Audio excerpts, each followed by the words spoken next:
Hello, everybody. Welcome back. YouTube.com/GeekAloud. It's Monday. It's 8 p.m.-ish. So, of course, this is the Gaming Enforcement Agency. I'm Troy, here tonight also with Steve on Discord. Steve, how are you, mate? Mate, I'm very well. Unky Dunky and Troy on duty. Oh, on duty, I've got a thing. On duty, this is working beautifully. I'm having too much fun already. Steve, my goodness. Woo, what a note. Oh, what a week, I should say, it has been. My goodness. Let's kick it off. Oh, no, I should explain how the show works. We go through our games. We interrogate what we've been looking at for the week, what we've been playing. We go through all that. Then we jump into the news, cover off what's been happening in the past week since the last episode. And then finally, we jump on into the YouTube chat there. And also the Discord. If you've got Discord questions during the week, throw them in the Discord server. We'll pull those in. There's one tonight. But also in the YouTube chat throughout the show, any questions, comments, bang them in there, and we will certainly get to you at the end. Now, that being said, I can roll the interrogation and deliberation, Steve. Numero uno this evening is, of course, Halo Infinite. And how couldn't it be? Steve, have you been playing and how are you finding it? Oh, mate, I've just played a little bit of Halo this week. If you need to know, I played a few hours, probably around maybe 15 hours just in the multiplayer. I don't think I've put this much multiplayer time into a game in a long time. So it's speaking wonders for this game. We've got the new Fractured Tenrai event playing at the moment, which is a new free battle pass. The footage you're seeing on screen at the moment is indeed from that event, and it is Steve and I playing this afternoon. It was. Absolutely, we didn't do the best this afternoon, but once we dropped off the Steve, old. Sorry, I've got to tell you this, man. Just as you said, we haven't done the best. It was me killing myself. That was perfect. Anyway, keep going. Awesome. So yeah, we played okay. I think I topped our team maybe both times, but we got absolutely destroyed by superior opposition. I think I'll put my hand up and say that was definitely me holding the team back on both accounts there. When the scoreboards come up, if you'll notice, I'm right at the bottom with a lot of That's deaths. Right. But no, I've been absolutely enjoying my time with Halo at the moment. Like, I just can't praise this game enough in terms of what it's doing for multiplayer. It's just fun to play. Like, you and half the internet, mate. Everyone is singing the praises of this game, myself included, enjoying a lot. Haven't played as much as you, though, Steve. Yeah, well, I mean, having played it a lot, I'm obviously getting a bit better at the game, and which I gave you a tip today in terms of the controls, which I think is probably a good one out there for the audience. So, pro tip, everybody listen to this. Steve, how do you fix the controllers, not just in Halo Infinite, but probably in every game? Steve, give us your pro tip. Your best tip is just to go to the old Google and just Google best multiplayer controls for this game, and then they'll tell you how to adjust your aim sensitivity and verticality and all that kind of stuff. So there's a whole bunch of stuff in there that you can change and tweak it. I just gave it a quick go. I'm like, I'll have a go at this, and my kill death ratio increased almost instantly as soon as I did this. And I can verify, everyone, the footage you're watching now is me playing with those updated controls, and before the updated controls, I wasn't getting much action at all. This footage is actually the best you've ever seen me play, and it's all due to Steve's tip. So please listen to him. It's vitally important that you update. The default settings on that controller are no good. Anyway, sorry, back to you, Steve. It is. That's right. And just this Fractured Tenrai event, which is kicked off. I mean, you can unlock a new suit of armor, which I've just completed tonight by doing the challenges for the event. I did mention to Troy earlier that the event does have a way of being a little bit annoying when it comes to the actual battle pass stuff, where you do actually have to, unlock specific challenges within those levels. So, and then the problem with that is they don't always unlock as a challenge. So sometimes you're playing these matches without even a challenge to go after part of that battle pass to upgrade it. So that was a little bit frustrating, but I've managed to get myself. On that point, Steve, I think you were saying earlier as well, you had it where you had expired all the ones you could switch out or something for the day, so you were stuck with quests that were nothing to do with it. Absolutely. I mean, the only good thing is that those challenges do go towards your normal battle pass as well. So it's not like you're not losing out by just playing this battle pass. It's just that you're not upgrading the one towards new armor. And so now that I've got that new armor, it's okay. I mean, you can unlock more things for it, but I'll just keep playing this game because I'm having so much fun with it. I'm like, my kill death ratio is good. I had a game earlier. My stats for this game aren't up, but I was telling Troy that I managed to, and I'll send him a photo. I've got proof where I've managed to get 11 kills in a row with 0 deaths. Oh, yes. It's an impressive screen. And it's even more impressive because I had a wine delivery guy turn up in the middle of the game while my wife was putting the little fella to bed. So, I was going to say, as the wine delivered, after it was delivered, did your stats go up? No. Well, they did. Now, is that correlation or causality, Steve? Causality, I think. Yeah, no, I got lucky. I think I was on maybe 6 or 7 kills at the time, and I heard the doorbell ring. I'm like, oh no! So I got a kill, and I hid myself in a corner. I'm like, just praying to the gods. This guy's taking a photo, trying to confirm delivery. Wants me to produce my license, which I couldn't find. And I was just like, God, you're killing me, dude. And I got back to the room, and I was still alive with my elite sword. And I was like, oh, thank God. Then I just managed to go on a rampage again. So it wasn't too bad. I mean, he probably cost me a few kills. I probably would have had 15 kills had he not turned up. But I'll take the 11. And the wine. 11 and wine, better than 15 no wine. That's right. 11 and wine, all things fine. I love it. Perfect. But no, I'm loving my time. You enjoy. I know you've been obviously playing a lot of Battlefield and stuff, and obviously it's hard to enjoy a multiplayer shooter when you kill deaths down a bit. But are you enjoying it? I am absolutely loving it, man. As I know, viewers can probably tell, I'm sure, from the previous couple of weeks, I have been heavily bouncing between Call of Duty Vanguard, not so much Call of Duty Vanguard, but I've been playing a little bit, a lot of Battlefield and a little bit of Halo as well. And those games play, as you would expect, differently enough that I'm managing to have like 0.1% of skill in each of the 3 games and just sucking all round. If I just picked one of them and focus like you, Steve, if I just put in 15 hours into one, I'm sure I could actually master one of them. But as it stands at the minute, I'm just useless in all 3 games. Yeah, I think that's why I decided to pick one this time. And as much as I can enjoy Call of Duty and Battlefield, the fact that I'm sticking to one game, I think it actually is helping me quite a fair bit this time around. It is. It's a huge difference. Oh, and I should just note on that, what I was playing around with today was the field of view or FOV sliders that's in most first-person shooters these days. And what I did today as an experiment was cranked all the FOVs up to 120 degrees. And so it's got this real sort of fisheye look, but it enables people not to sneak up on you. And I found in Call of Duty, it was a really big help to really have that wider field of view. Call of Duty, upping that, I've got at least 3 extra kills in the round, no question, just by people like right on the edge that I normally wouldn't see, knowing to turn and get them. It's a huge difference. So in Call of Duty, absolutely crank it up.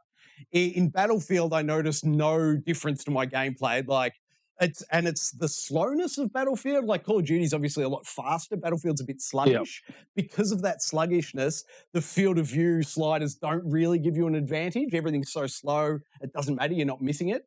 But and then in Halo as well. Now, the problem with the Halo one is I enjoyed it more with that wider field of view, but I also did that controller update, so it's hard for me to say where the increase came from in my skill. Well, not my skill, but score. Where the increase, was it due to the field of view or the controller? I'm not sure, but together it was quite the experience. So I would recommend everyone, and I'm talking the extreme. What you're looking at here is a 120 degree field of view, and I believe by default it's 65. So it's almost double the field of view. Yeah, well, I'm watching it now and just seeing how much more vision you've got. Did it affect your frame rate at all? Because I know sometimes with field of view, it can affect frame rate. I didn't notice it affect my frame rate, but I wasn't looking for it. What didn't obviously do it, but if I went back and did it again with an eye for it, maybe I'd notice it. But without looking for it, I didn't notice it, if that makes sense. Nice. So now Halo, this is one of those games. This runs at 120 frames per second if you've got a TV for it, doesn't it? If you've got a good monitor, or so I hear. Myself, I've only got a 60 frames a second, but yes, I believe it is at 120 hertz. Oh, what a perfect segue into my TV. Are you getting a new TV, Steve? Oh, I just might be. I had a little story about my TV and my amazing wife. I was supposed to be getting the 65-inch LG G1, which is the brand new TV by LG that does your 4K 120 frames with VAR and all that stuff. It is an OLED, yep. The OLED. See, now, Steve, you've got to lead with the OLED because that looks so much better than the standard LEDs. Oh, I love a good OLED. It does. So, like, I was torn between going the 77-inch C1, which is their brand of TV before the G1. Okay. G1 can essentially only be wall mounted. It doesn't come with a stand. You can get one. Anyway, it's another story. But I I settled on the G1 because it was the newer model, 65-inch, and I was sort of, hit my pride a little bit because I was like, oh, I'll go slightly smaller and not get the big 77-inch. I tell you, man, I would do the exact same thing, though. I would take a smaller monitor with a higher refresh rate any day of the week. I think you made the right call. Absolutely. But then my wife calls me the other day at work and says, do you want the good news or the bad news? What do you reckon? Do you always start with the bad? I always start with the bad news first. How about you, Steve? And I did. So the bad news was that my TV was no longer getting delivered on December 6th, which was 2 days before Halo was going to release. So I was like, okay. So it's coming on the 16th of December. Yes. Good news, Troy. What do you think the good news was? I'm tipping you got a 77-inch, something, a larger monitor. I'm tipping with a slightly delayed delivery date. No, but the 77-inch G1. So the same 65-inch that I went for the high power, but the bigger size TV. So to say that I'm excited is an understatement. That's massive. Now, does that come with a bib to wipe the drool off as you're watching or not? I think it comes with an employee from JB Hi-Fi that will do that for me.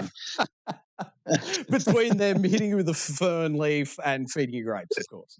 That's right. So, I mean, I'm looking forward to it. They're going to come. They're also going to install it in wall-mounted. The first time I've ever had a wall-mounted TV. So we'll have that wall-mounted and all the cables hidden. So I'm very much looking forward to my Halo experience on this thing. I can't wait. That's going to be amazing. I can't wait to hear the results, mate. And Merry Christmas to Unky Dunky. Indeed. If you want to bring that monitor in, I can actually capture footage at 120 hertz. So if you want to bring it into the studio, that's fine. And we can capture it for the audience. Sweet. I'm sure I can fit a 77-inch monitor into my little tiny Golf. One that's wall mounted by somebody else. You'll just rip that off, no worries, straight in the car, and off you go, I'm sure. Absolutely, mate. That's absolutely right. All right, we need to move on. We've spent too much time on Halo. Hold on. Sorry, let me just clarify. What was the delivery date now? Sorry for that monitor. 16th December. And now, is there any big showstoppers coming out around there? Or is Halo's probably the last thing on the 8th of December, isn't it? Halo's probably the biggest thing, I think, yeah. So that'll be the... Do you have this is the game I'm doing first at 120 hertz? Like, what's the first game you're going to play, do you think? It's either going to be Halo or Forza 5, I reckon. Oh, Forza 5. That's coming up later. And boy, do I have a tip. Hell, I'm just going to drop the tip now for everybody. You won't see it later because you just have to take my word for it. But if you haven't done, gone into the Xbox system settings and done a full power off in a while, do it. Because I'd been playing Forza, it was in 4K, 60 frames a second, performance mode, looking great. But then I did today the proper, into the system settings, really turn the Xbox off, let it cool down, turn it back on again, and then played Forza. It was night and day difference. It is phenomenal. I swear to everybody out there, if you're a Forza player, before you play it next, go into your Xbox, do a proper system turn off, turn it back on again, and then watch it. It's the level of detail. It's still 4K, but the density of the foliage and the effects and everything look better, run better, less choppy. It's just that game really benefits from a proper system reboot. Wow, I might have to do that. My jaw dropped. Because that game already looked fantastic. In my view, it was the best looking racing game ever. I've restarted the thing and then, whoa, and I guess realistically, maybe it was a 20% increase. Wow. But an extra 20% increase in Forza 5, yes, please. It's worth. Yes, please. It's already a gorgeous looking game. It's worth doing. Sorry. Oh, before we move off Halo, though, Steve. Stats. I have stats here. Now, here's Steve's stats that we were talking about earlier. This is it. This is the big one. This is the 25 kills, 11 deaths, 4 assists, damage dealt, damn near $6,000. Now, compare that with my stats. We've got 1 kill, 14 deaths, 3 assists, and you call it 1K damage. Steve, clearly, mate, you're the far superior Halo player. At the moment. Beautiful work. All right, so that's it for Halo. Oh, wait, I did have one extra question on Halo, Steve, just on the Battle Pass specifically. You sort of mentioned, and I don't have my head around this at all, so please clear it up for me. But the way you sort of described this event was as though it's a second Battle Pass on top of another Battle Pass? Yes, it sort of is. So can you be simultaneously advancing both Battle Passes, or is it you pick the tournament mode, then it's the tournament Battle Pass, and any other game mode is the other?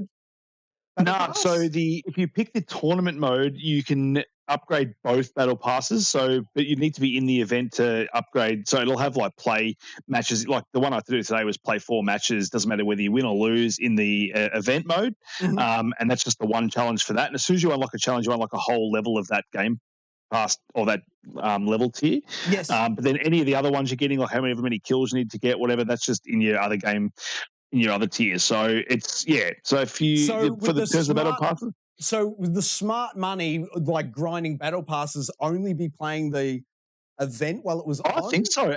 At the moment, yeah, and it's the best way to make sure you're playing Slayer. If you prefer Team Slayer, that's the only way to, because all it is, the Fiesta is Slayer with those random guns. So if you like just going after kills, 50, the first team to 50 wins, if you play the Fiesta, that's all you're doing. The only difference is that it can seem a little unfair playing these game modes when, other modes you're starting with all the same guns as everyone else. Yes. This mode is you're purely up to luck, as you've seen when you play. Like you could start with a rocket launcher and a sword and be absolutely dominate, or you can start with a pistol and a needler or something and absolutely get destroyed by the other team. So it's great. The one parallel I'll draw for just for viewers out there, if you're not sure about the game mode, if you've ever played Call of Duty it's gun game or gun mode. Call of Duty, I'm sure it's gun game. Gun game.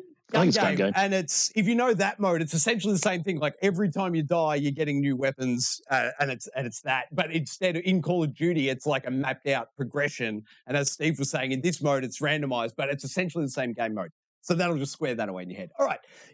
Number 2, interrogation and deliberation. The game is Lego Builder's Journey, Steve. I know nothing, my friend. Tell me.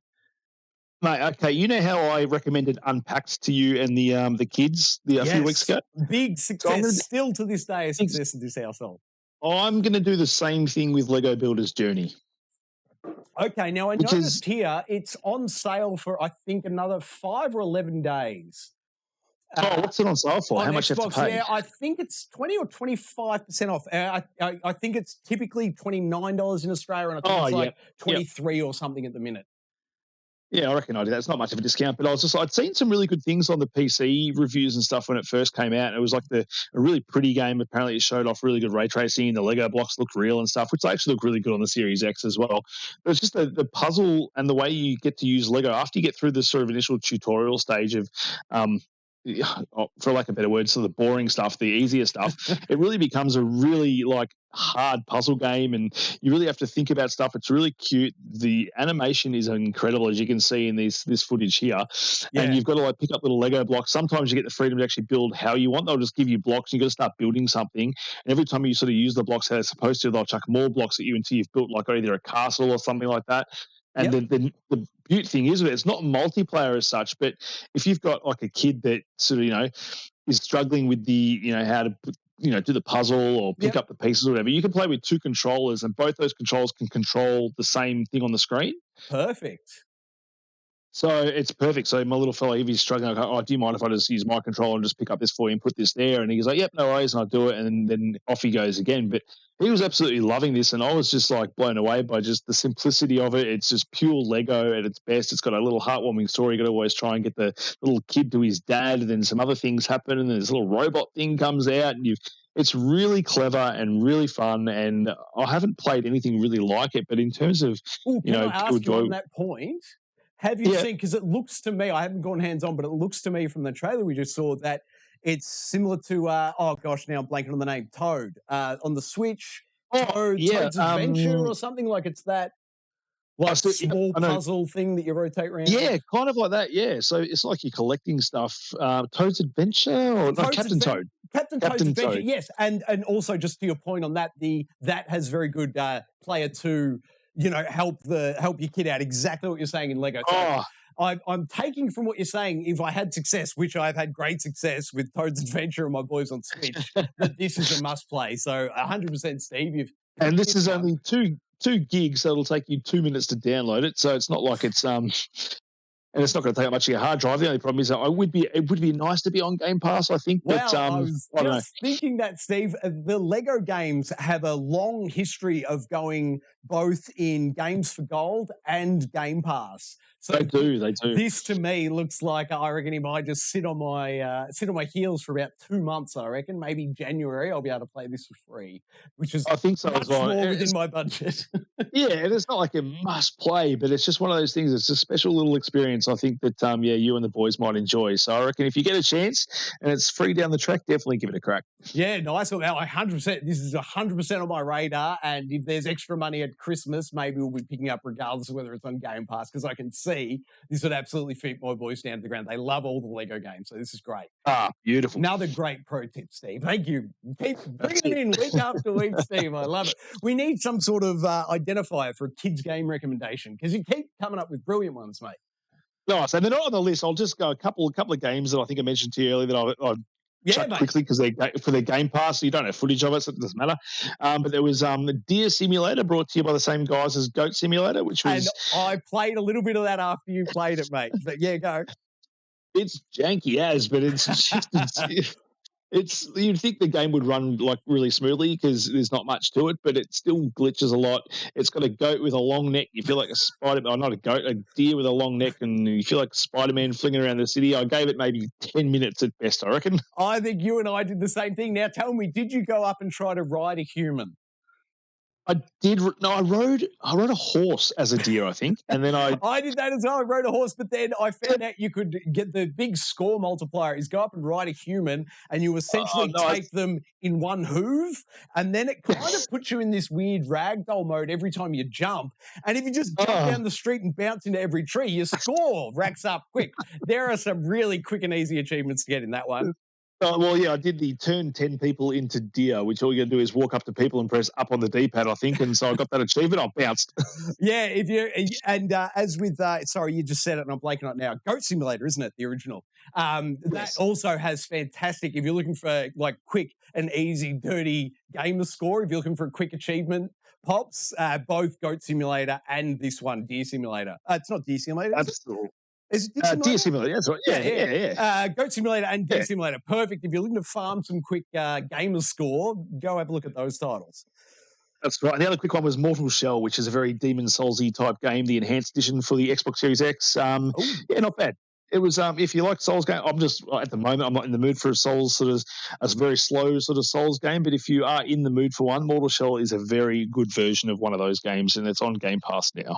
I had no idea about any of that, and remind me once we get off air, because that is a let's install for me tomorrow. I'm always down for some Soulsborne action. This sounds like me down to the ground in Game Pass. Perfect. Look for that on the channel tomorrow, a let's install. Woo, I'll be all about it. Awesome. Quickly, I'm just going to go to the chat quickly. We've got JT Gamer in there. He just he's wanting some help, and he's asking if we can answer him. So he says, does the anniversary edition exist? The anniversary edition exist on Xbox One of Skyrim? Oh, yes, it does. And I've got the install in the can. And I just need to be able to render it out. My computer's been struggling in the heat. So, yes, it is available on Xbox. And, yes, there will be a Let's Install up on the channel as soon as my computer can render out. There we go. Yes, it's definitely available. And it's the purchase carries over. So if you bought it, 4 or 5 years ago when it came out last gen, that purchase is still true for the Xbox Series X and S enhanced version. Absolutely. Beautiful. On to game number 3. We've got COD Vanguard campaign. Troy, tell me about it, because I don't have it. You've been playing it. What's the game? Now, this is what I'll say about the campaign. Knowing, as you told me a few weeks back, Steve, that it's apparently a very short campaign, here's my pitch to you and the audience. I'm just going to do one mission a week. And report in. So this week we're looking at just mission 1 gameplay. Now, tip of the cap to Call of Duty. First off, it's the first time I've ever seen it in a first-person shooter where within the first minute at the outside 2 minutes into the gameplay, you as a character walk through an area where they have an arsenal on the wall. I think it was every gun in the game. If not every gun, it would be damn near every gun in the game. So you could just, at the start of the single-player campaign, pick your loadout like you would for a multiplayer game, essentially, and then address the level. Brilliant. I love it. I hope that is in every other mission that I come across now. That was so You cool. went the M1 Garand by the looks of things, the standard World War II one-shot rifle? Yeah, given the option, I'll always go an LMG and a long-range rifle. But yes. Beautiful. Exactly, mate.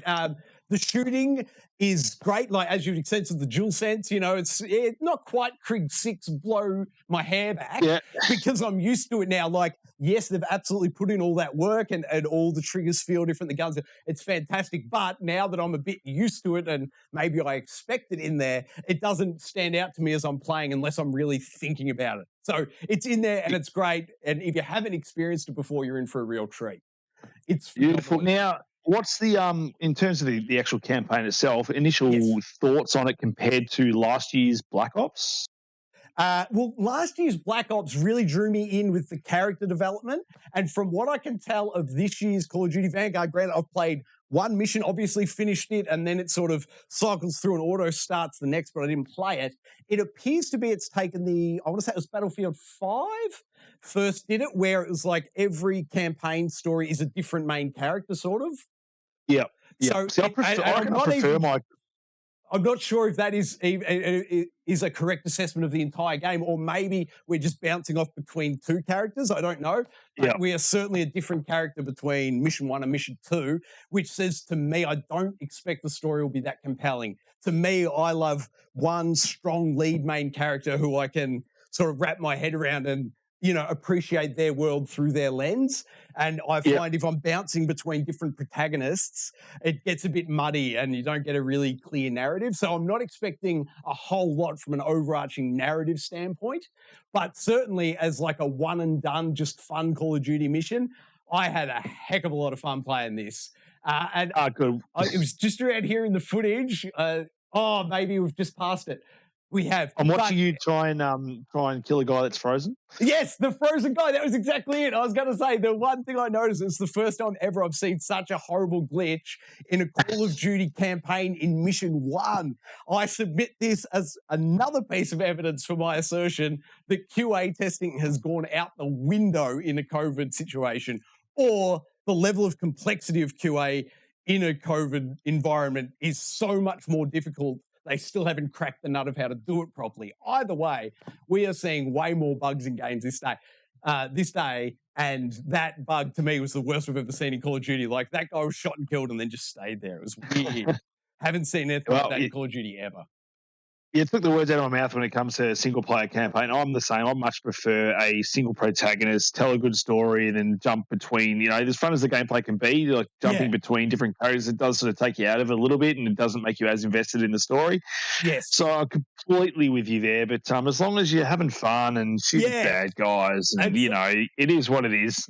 It's a lot of fun. You'll see also in the footage here, I don't know, and there's every chance Call of Duty have done this for the past 8 years. I've got no idea. It's the first time I've ever engaged in the mechanic of where you sort of crouch behind cover, and then it's the R3 button press. I can't remember what they call it. There's a word, it's like stick or something. It'll come up in any second, but it's like, you like attach yourself or mount. It might be mount. You sort of mount your gun on the corner, and then you can like lean over a bit. You'll see it throughout the game. I'm using it. But the only reason I knew to do it was because I played so much Rainbow Six Siege, this year. Between last year's Call of Duty and this year's Call of Duty, I got heavily invested in Rainbow Six Siege, and that game beautifully teaches you how to do that mechanic, attach your gun to the side of a bit of cover and then pop up and shoot like really well. And so doing that in this Call of Duty, incredibly satisfying. And although you see me die heaps, I actually survived a lot longer than I normally would have by using that mechanic. So if, like me, I don't know whether it's existed in Call of Duties in past, but even if it has, if you've never done it yourself, pro tip, make sure you sort of crouch down behind cover and then hit R3 to secure your gun before you enter a gunfight. Your odds of success go through the roof at that point. Beautiful. Now, in terms of price of admission, are we saying campaign worthy of just the purchase itself, or do you think you're going to have to be invested in multiplayer as well to sort of enjoy the Call of Duty experience? Way too early for me to tell, man. I think this mission 1, was about 28 minutes. And I was horsing around a fair bit. Like, I was not trying to get through it because I knew it was a short game. So I don't know. Like, I'll hold off judgment on that until I've finished all the campaign, and then I'll be able to make a call. But too early to tell at this stage whether it could. It's a solid entry. The only gripe I've got is that one glitch, and it's such a minor gripe. Other than that, the animations are phenomenal. Oh, that was the other big thing I had to point out. Whether we get there or not, I'm not sure. But as this mission ends, you see it. the mission ends and it does like a end of mission in-engine cutscene, so rendered real time on the engine on the hardware. But then it fades to black, and then it fades back up on a pre-rendered cutscene. And I don't know what the heck they're doing. I suspect they've done that at 8K with some sort of crazy high-end NASA computer. They are pulling off visual effects in that pre-rendered scene that are jaw-dropping. Steve, if barely 120 hertz, mate, I would say just look at the cutscenes, because you can, as you unlock them in the campaign, it's, how, I don't know if you ever played, actually, I don't think you played Battlefield 5, but the single-player campaign of Battlefield 5, this lays out exactly the same way, whereby on like the main menu of the campaign at the bottom, it's a timeline. You can just go along with like mission cutscene, mission cutscene, mission cutscene. So you could just go, these high production value cutscene after cutscene. And I think they were phenomenal on that 120 hertz monitor. But even on my 60 hertz monitor, 4K, it's, when you wonder, like, games aren't going to get any better. Look how good Forza 5 is. Yeah. Like, who would have thought those graphics would look any better?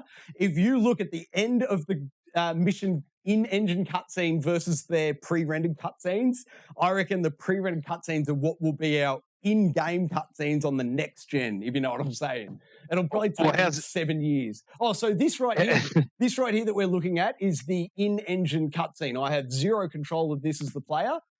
And like, this is just all the models, and they just rolled straight into it. As soon as the gameplay ends, bang, they roll into this. And then as soon as this, actually, we're going to have to jump off this because the end of this interrogation scene gets a bit nasty. But just after this is the pre-rendered cutscene. Maybe next week I'll clip it up for you. But I don't know what they're doing. If anyone has seen any like developer interviews of the Call of Duty guys of how they did those cutscenes, please send me a link. Jump on the Discord, send me a link. I really want to know the story behind those cutscenes. They're phenomenal. How's this for a deal? I come into the studio and I borrow Call of Duty off you, bring it back here, and then I'll play the game, and then I'll come onto a podcast and tell you how good it is. Is that a good deal? That's a solid deal, Steve. I've got to jump off here. This is about to get Nazi. Nazi with the Nazis. About to get, that was a good play on words, whether it was deliberate or not. Totally unintentional. All right, let's go on now and interrogate Battlefield 2042. I was about to call Battlefield 4 again. Battlefield 2042. Now, the one thing I've noticed, I took a few days off playing Battlefield, and so I sort of come back to it after a few days. And the thing I noticed today, Steve, it is taking forever to matchmaking Battlefield already. It's like 6 months after launch. Battlefield's struggling to find a game. I sat there. It honestly took me, I had it, because I was recording it, there's a timer up. It took me 28 minutes to get into my first match. Yeah, and that is why I bounced, even during that 10-hour trial I had sort of last week. I just couldn't do it. I was sitting in there for like minutes and minutes and minutes waiting for games. I jump into Halo. I'm playing 2 games before I even probably get 1 game in Battlefield. So Halo, you load it up, you're in. Call of Duty, you load it up, you're in. Battlefield now, 28-minute wait time. Now, granted, that's in Australia on a Monday in the middle of the day. Most people are probably at work doing real stuff. But for us at home, trying to play video games. You say that though, but like I was playing Halo all day on a Monday in Australia, and I had no issues getting. I probably played 15, 20 games for the whole day. So there's clearly they've stolen their thunder by coming out early Halo. Like Battlefield had its chance in this period to sort of to establish itself as the multiplayer game. Coming out just after Call of Duty, but Halo has well and truly stole its thunder, I think. 100%. The one thing I will note, and this is the tip of the cap to the Battlefield guys, it took me 28 minutes to get into that first match. But when I rolled into the second match, it kept the party relatively together. That's good. It rolled straight into that second match. There was maybe a minute worth of screens and whatnot, but it was relatively seamless the second round. But that first round, that's good. That first round's like, there will be headlines, no doubt, any day now of the dying player base on Battlefield. Like, I'm hopeful there'll be a big Christmas rush. Maybe they'll discount it on Boxing Day sales. Maybe it'll be 50% off and there'll be a surge in players come the new year. I don't know, but I read it. I was going to say, I read it up. They'll add it into Game Pass proper. I did read an article saying they were like the numbers for Battlefield were like up and it's doing really well. So I don't know whether it was PC or not, but they were telling that their numbers are fine. They weren't too stressed about it. But that 28 minutes, that was with crossplay enabled. So that's me in the PC gang. Like, I can't speak to, I don't know, like maybe that, even though I had crossplay turned on, maybe there was an issue with it today. I don't know. But 28, oh no, you can see there on the scorecard. There's the top two of us are PlayStation, the bottom two are PC players. So you can see there, it took me 28 minutes to get into a crossplay match. It was crazy. Well, so in terms of pure fun and playing the games, I know you've just sort of only started really delving into Halo. Are you still enjoying Battlefield more than Halo, or can you see yourself sort of dipping your toes into Halo a bit more? I will definitely get more Halo in, but I've just gotten to the rank now. You can see it here. This is the ultimate. Now, this is my pro tip for anybody looking to get into Battlefield who hasn't come across this play mechanic. But if you look there, what you want to do is grab the repair tool and then the grenades. You want the recon grenades, and you just watch here what I do. In a couple of times, you just see me get in a vehicle, and then you throw the proxy grenades out around the objective markers, and your score just racks up. As people walk to the objective marker, you're just getting bonuses for spotting enemies, and then if someone else on your team kills them, you get the same 50 points for spotting them as the 50 points the person gets for actually killing them. So once you hit, I think it's level 21 or 22, unlock those proximity grenades. Once you get those, you can just, like, the score potential now in Battlefield for me, like, I'll be able to get from, I think I'm like level 26 or something at the minute. I'll be able to get to level 50 in no time now that I've got those grenades unlocked. Yeah, no, so I think I do. And that was the funniest glitch death I've seen to date in Battlefield. I have no idea what happened there. Roll the footage back. I can't do it myself. I just drove my car into the water, and that for some reason ejected my avatar halfway across the map and then landed and fell to my death. Very good. I was going to say, I do enjoy like the fact that, you know, you do have these unlocks in Battlefield and Call of Duty where, you know, I just saw the footage, where like you do unlock different things the more you play and stuff. Halo doesn't really have that, which is to its detriment because you don't feel like you're chasing as much stuff to sort of become better. But in the different token, you do have the fact that every game is fair and even. It is on gameplay. It's not on whether someone's got a better gun than you or a better sight or anything like that. So you kind of get more angry at yourself because you're just like, well, you know, if I died, then it's probably on me because, you know, everyone's got the same tools. But do you know how Battlefield fixed that problem this year? They haven't included a scoreboard at the end of the round, so you don't actually see what anyone did kill death-wise. Really? It's the worst thing ever, but honestly, for a player like me, it's not that big a deal. Sorry, the other thing I'll note, if you're looking at this footage and why does it look so weird, once again, I'll just note, that's 120 degrees field of view, so I've blown that right out. And as I was saying earlier, didn't really give me any advantage in Battlefield, I didn't think, but that is why it looks like a bit fisheye. That's right. Each to their own, mate. You do what you got to do to get that competitive advantage. Indeed. But I'm absolutely loving Battlefield. I will continue to play it, but I will not be sitting around waiting 28 minutes for a round. It might be, I think if I limit my Battlefield playing to Friday and Saturday evenings, I'll probably have a very enjoyable, next 6 months. So. Very good. That's right. I'm always free for a Halo round, but you probably won't catch me playing Battlefield anytime soon, especially with those weights. Yeah, no, and rightly so, man. Rightly so. The one thing I will say about Battlefield is, if, like me, you spent a lot of time in Rainbow Six Siege recently, Battlefield feels really good, clean gunplay-wise as Siege does. Like, it's got that. Battlefield always goes for the more realistic, than Call of Duty or Halo. They go for the realistic feel of the weapons and the time to draw, time to fire, amount of ammo to kill people and stuff. So they've absolutely nailed that. If you're a Siege player, get into this game. You're going to love it. Beautiful. A seasoned Battlefield veteran like myself will absolutely love it as well. All right, then moving on. The next interrogation is, and Steve, set your face to stunned, sir, because I'm going to say it. I am now nominating Diablo. No, yes, no, you're not. It's in the Game of the Year running, Steve. Oh, wow. It is in Game of the Year running. I'll note what you're watching here. It's just off my phone, but on this occasion, I had the Xbox controller Bluetooth up to it. So don't ask me why the thumbstick picture's still on the screen.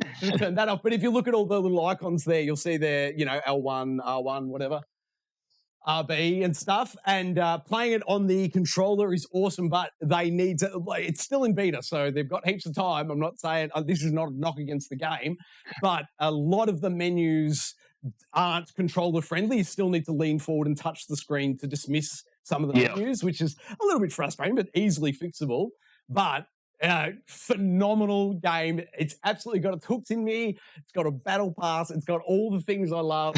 I know I said it before, but I want to reiterate. If you played World of Warcraft, like vanilla World of Warcraft back in the day, you absolutely need to check out Diablo Immortal. This game is phenomenal. It's on our Game of the Year list. It's the first time ever I think I've nominated a mobile phone game for a Game of the Year list.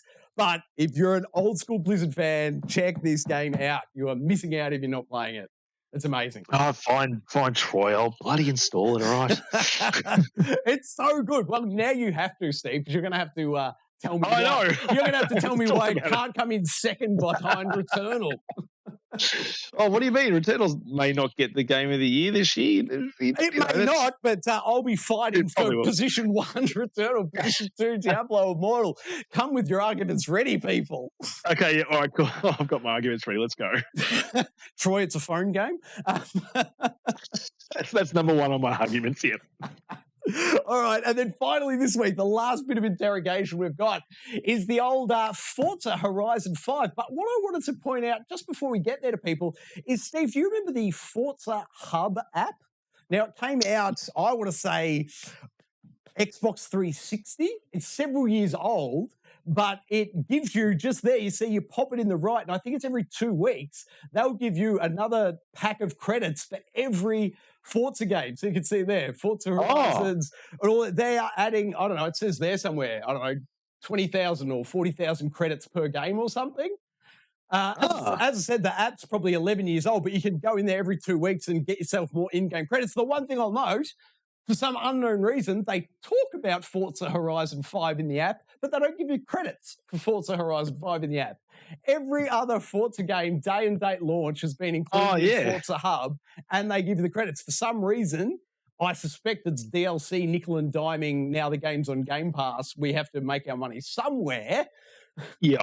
But they're not giving out the free credits in Forza Hub anymore, but still worth checking out. And I'll also note this footage that you're seeing now is the footage that came off the console after I did that proper power down we were talking about earlier and powering it back up. So I don't know, it's low resolution compared to, looking at it, especially off your nicer monitors, Steve. But if you can just appreciate like the density of the foliage on the side of the road there, the weather effects, it's like the water coming off the road, off the tires. I reckon all of that, honestly, is about 20% denser, 20% more trees, 20% more rain effects. When there's lightning, anything, it's seriously noticeably improved by restarting your Xbox. I can't recommend it to everyone enough. Do it properly through the settings. Will do. Look at those results. And here is what I've got for you, Steve. Now, I was just thinking about this when I was playing today. Did they, you know how they've, DLC, cosmetics and all the rest of it? The big oversight Forza, and this is me to Microsoft, Forza team, Playground Games, on the off chance someone ever gets hold of this, please, guys, let us customize those markers, the checkpoint markers.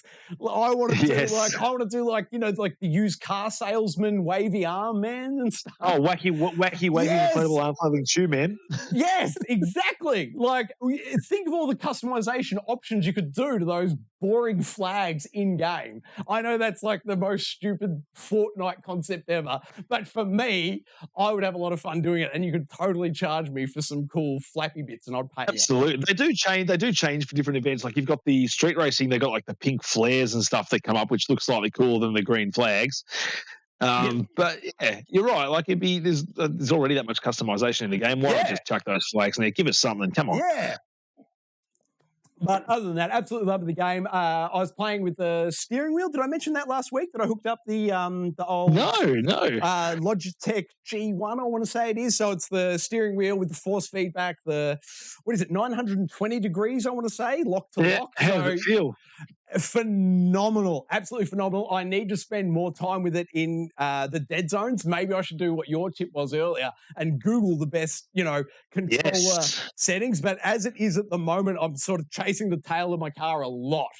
But super fun. The force feedback is amazing in this game. If you've got a steering wheel that does force feedback, like the way it's almost DualSense, Krieg 6 in Call of Duty, but Forza, and then just driving on wet asphalt, dry asphalt, gravel, snow, what have you. The force feedback in that game is so perfectly tuned. Like you really do feel each difference in your hands as you're driving. This footage now of you driving, is that you with the steering wheel? No, that was me on a controller. Absolutely not. I was going to say you're doing pretty well if you with the steering wheel. No. That was me with just a controller. But also this week I did use a controller, but there's no footage of that because that's me constantly losing control of the vehicle. No. So in that case, I rescind my comment because you should be better with a controller. I agree completely. That's the other thing I'll note. See if you can tell me just by looking at the gameplay here what happens randomly. What was the controller issue I was facing with my Elite Series 2 controller as I'm driving around? Just keep your eye on the footage and see if anything jumps out at you. In fact, you know what? It's not going to jump out at you. I'll just tell you. You know how the left thumbstick, I think I've mentioned it to you maybe off air before, Steve. But sorry, one sec. I'm going for the visual here. Where is it? Here we go. Exhibit A. The Elite Series 2 controller here, the old left thumbstick, the bits just jump off because you can do indented. What do you call it? Convex, concave. But if you counterclockwise spin it, it tightens the stick, and then if you push it down, it'll just hold down. I don't know if you can see that. Now, if you were trying to farm XP in something and you wanted your character to do, 10,000 miles or something, that'd be great. Tighten the thumbstick and he just runs in a circle constantly. If you're driving in a game like this and the thumbstick's getting locked in one position and you have to take your hands off, look at the controller, unscrew the thumbstick so you get control of the vehicle back, a quick couple of clockwise turns to loosen the friction off so it resets to the middle of the controller. I am so disappointed with the Elite Series Controller 2, specifically with Forza. It has really shown the problems with the Elite Series 2 Forza, which is crazy because it's like the flagship game, the flagship controller. Absolutely. But no, if my tip to you, if you've got the Elite Series 2, do what I do and flick back to the standard controller for Forza. You'll play a lot better than having it constantly lock up on you like this. That was crazy. There you go, top tip. But that's it for this week's Game Interrogation. Fantastic. I'm loving them all. Silly. I look forward. Just a reminder. So next week, as we're interrogating Call of Duty, expect Mission 2 to be covered. That's right, Mission 2. Beautiful. Now, where do we head from here? I want to say it's time for the standoff. Who will fight? This week, Steve, in the standoff, who will fight, sir? Mate, we're going for best game at dog at the moment. There might be other ones floating around there that we've missed out on. Please let us know in the comments if you think there's any better dogs or worse dogs or any dogs you wanted to see in this list. But we've got the top, 7 that we've picked out for now? And we'll start with number 1. Six. 7. Sorry, Steve, I'm hitting the wrong buttons. I promised you that I would have this flawlessly, and I simply don't. I apologize. Brip, let me hit that button. It's all fixed. There we go. Dog meat from Fallout. Sorry, Steve. Back to you. Beautiful. Dog meat Fallout 4. I love dog meat in Fallout 4. I reckon I rocked the whole game of Fallout. I think it was 3 actually first appeared. Now, and he was in Fallout 4 as well. But he fetched you ammo. I think that's what I love most about him. I was constantly running out of ammo and he kept bringing it back, so I loved him, and he was my companion for the whole game, mate. Yep, continue. Absolutely. There was plenty of other companions in that game. Dogmeat was the best of them. Number 2, D-Dog, Metal Gear Solid 5. Another game where I pretty much rocked him as my companion pretty much the entire game. I reckon I maybe used Quiet a little bit for his sniping abilities, but D-Dog just would go out there, he'd tag every single enemy for me as soon as I walked into a camp. That's right. And he would find all the refresh my memory, Steve. Did you have to level him up, or did he do that from the start? Did he start somewhat weaker, maybe, and unlock that skill? He actually starts as a puppy. So in the game, he starts as a puppy, then he grows up a dog, and then I think the more you use him, I think he upgrades himself when he gets better abilities and stuff as the game goes on. But once he was fully leveled and just you'd walk into a camp and all of a sudden, everyone was like tagged. You could send him out to like take on guys as well. Like he was an absolute beast of a companion in that game. Yeah, he was fantastic. I agree completely. And now again, Boomer from Far Cry 5, I want to say, there was like you could use leopards. Yes, you could Far use. Cry 5? Well, there was a black leopard you could use as well. There was what else? I can't remember the other animals in that game. But again, did it have the bear? I think was there a bear at one point? There was a bear, and I think I did rock the bear a fair bit. But I also couldn't go past my boy Boomer. He actually was also a very good little boy, and I think he was the similar thing. He tagged enemies and went after them for you if you needed to. So I mean, most games generally use the dog by the looks of things to do a very similar kind of thing when it comes to their gameplay. But I did best friend. Why wouldn't you? Best friend, that's right. I think Boomer made his way into Far Cry 6 as well under a different name. I think he had the same name. I think it was the same character. Okay, well, there you go, because you find him in a crate in Far Cry 6, and I'm now rocking Boomer in Far Cry 6 as well. So I could be wrong, but I believe, narratively speaking, they tied those together, and that is the same dog, I believe. Ah, there you go. There's not many dogs that get their own sequels, so, that's well done, Boomer. Indeed. Oh, look here, guys. On the right-hand side of the screen, you can see me flicking between Boomer in Far Cry 5 there, and there's Boomer in Far Cry 6. There he is. What a good boy. Then we got number 4 is a dog. He's just called Dog from Fable 2, I believe he started in. I've got to assume that the game developers were big NoFX fans, for they have a lyric that is, I have a dog whose name is Dog. Oh, there you go. They probably do. And I remember Fable 2 was one of my favorite games going back in the day. I did absolutely everything in that game. I found every single gargoyle statue, shot them all, and unlocked the awesome crossbow. And by my side for that whole game was Dog. And I absolutely loved him. You could pat him. And I believe he changed appearance based on your whether you were evil or good as well. So I think you got all dark and mysterious if you were bad, and he was a good boy if you were good. Nice. This is probably the best time that I can break this terrible news to you, Steve. I don't think I've ever gotten further than 2 hours into any Fable game. Oh, wow. There you go. How many have there been? 3, 4, something?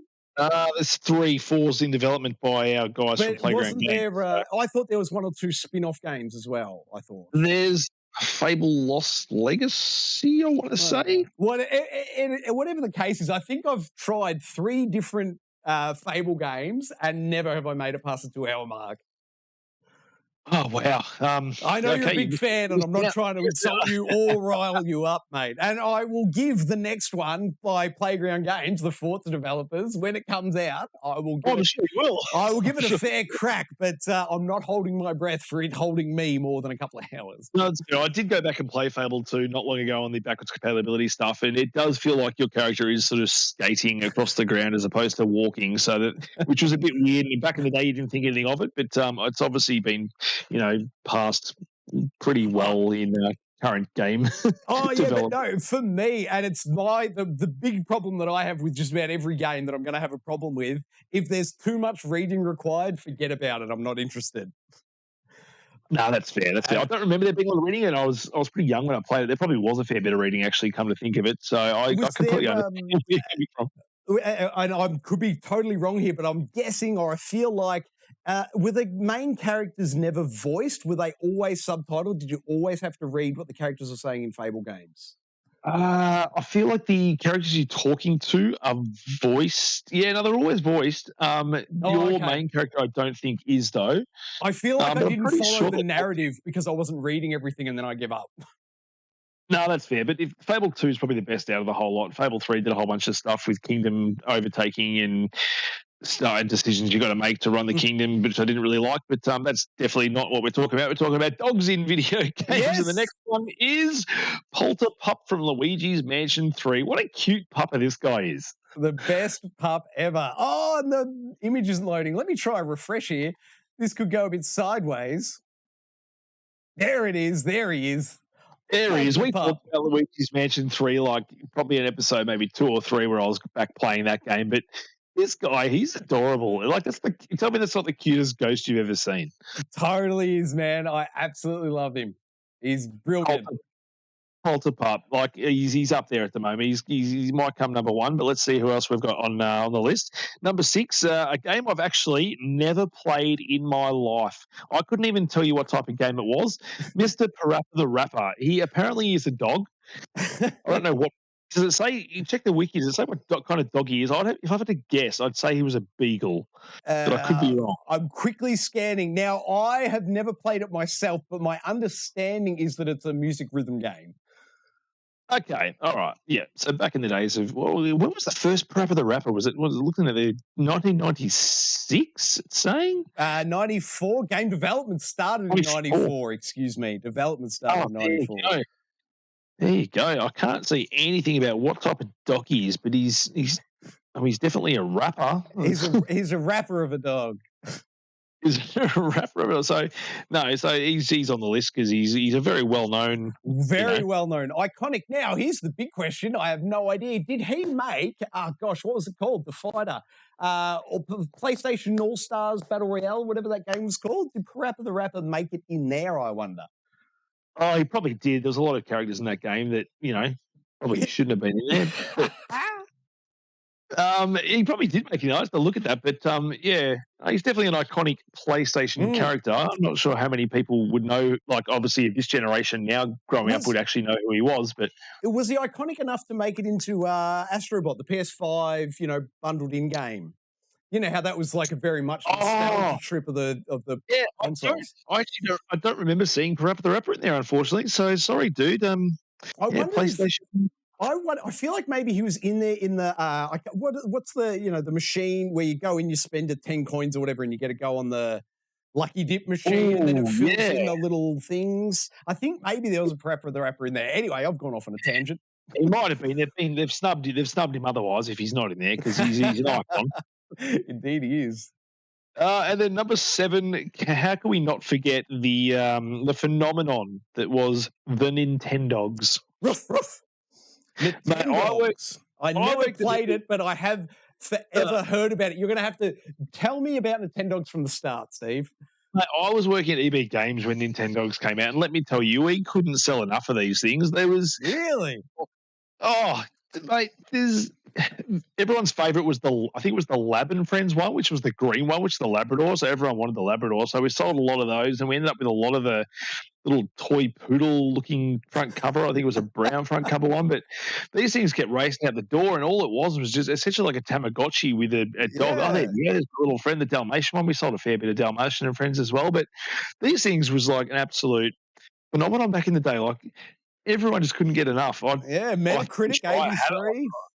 Yeah, I reckon I got a free copy of the Labs and Friends on my DS as well. I reckon I played it for a little bit, and then I think they brought out Nintendogs plus cats as well. Well, see, I could never have played that because I'm allergic to cats. Yeah, no, you wouldn't play the game. That's you definitely start sneezing if you play that game. 100%.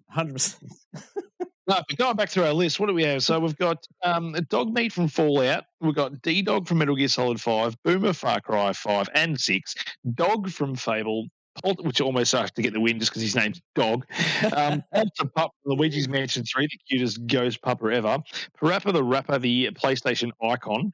And Nintendogs, the Nintendo phenomenon. What's going to get your win? My vote would definitely be for the Polterpup. It's a special place in my heart just because my son can speedrun Luigi's Mansion 3, and that mightn't sound too impressive until you hear his 5. All right. Okay. As good as some of these other dogs are on there, in terms of pure cuteness factor alone and the fact that we're both pretty much agreed on it, Polterpup, you're getting the win, buddy. Polterpup wins standoff for week number, what are we? Episode 9, I want to say? Week number 9's winner. Polterpup. What a good boy. What a good boy. Who's a good boy? Who's a good boy? All right, now that can only mean one thing. And Steve, thank you very much for taking us through this week's standoff, mate. Top effort. We must surely be at the, I'm just looking for the button. I've got a button somewhere. That says news, and I need to hit it.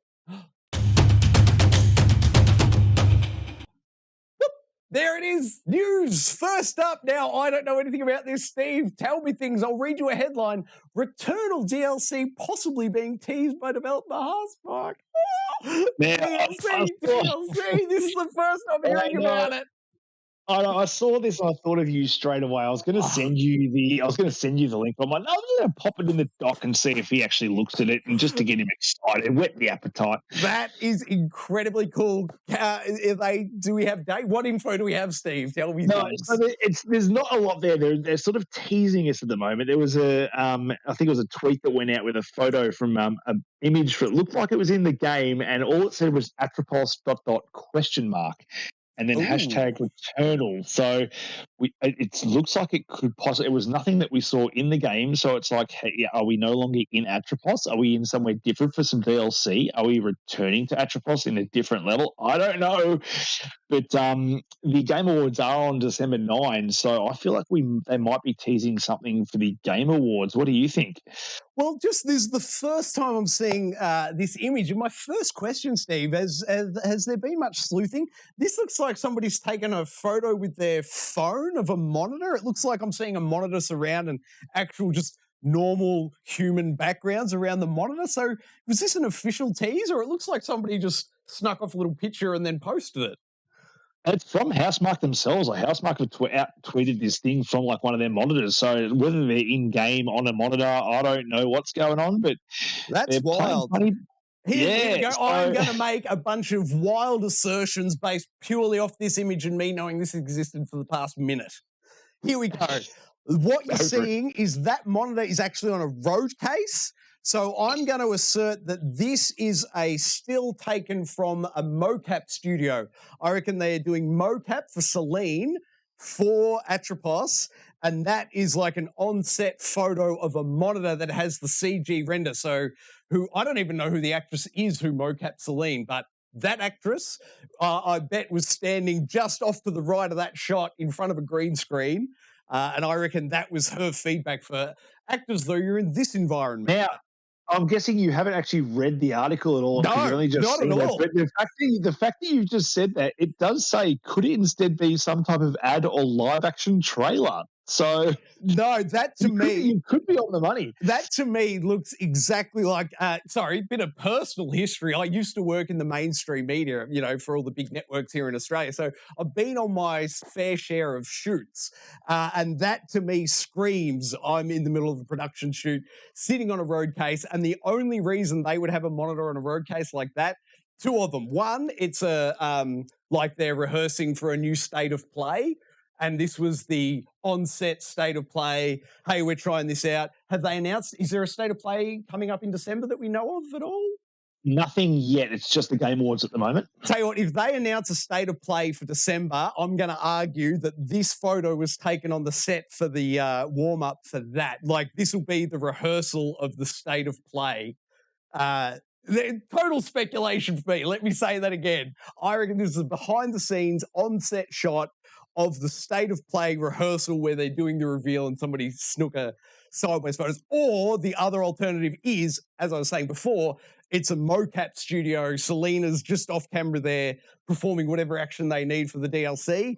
And this is on set looking at her reference monitor for the type of environment she's imagining she's surrounded by as she acts in front of a green screen.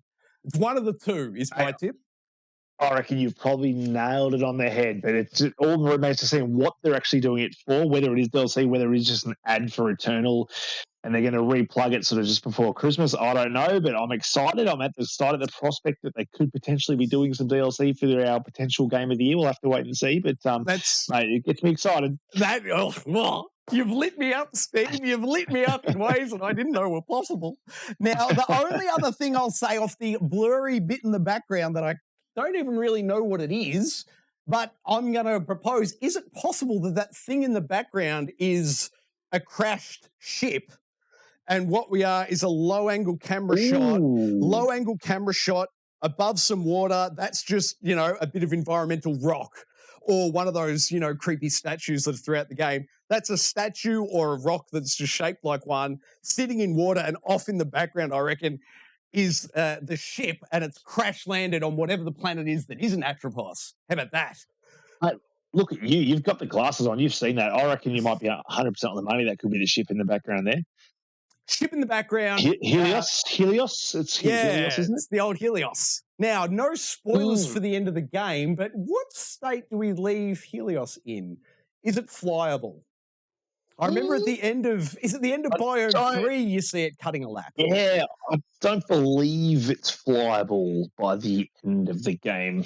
Yeah, so let's go even further on our wild speculation and say that this DLC is going to take place between.